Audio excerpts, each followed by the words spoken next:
On August 19, 1989, Savannah, Georgia, police officer Mark MacPhail intervened in an altercation between two men at a park and was shot twice and killed.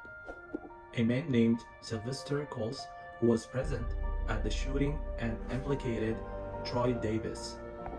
9 other people who were at the park joined Cole in pointing the finger at Davis. Davis admitted to being at the park. He said that he saw Coles attacking the men, but that he left before the shooting took place.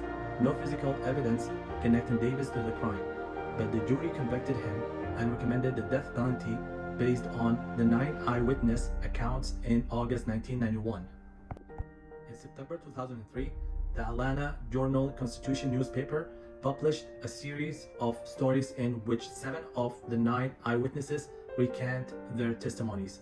Many of them told the newspaper that police pressured them to implicate Davis and that it was actually Coles who shot MacPhail. 16, 2007, the Georgia Board of Pardons and Paroles granted Davis a 90-day stay of execution just 1 day before he was scheduled to be executed.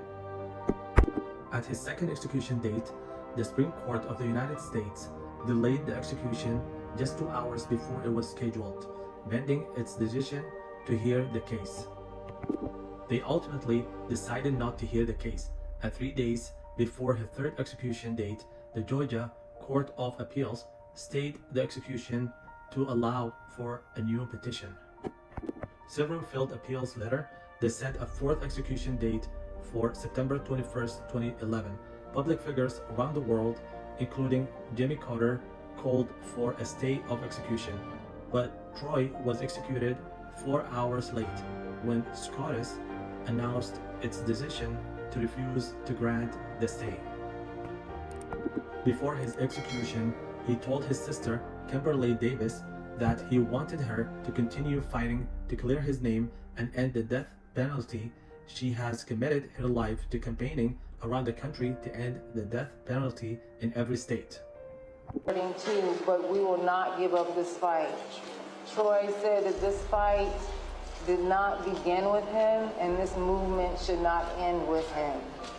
Because if we can amass millions of people to stand up and say we will not stand for this, then we can end the death penalty. Yes.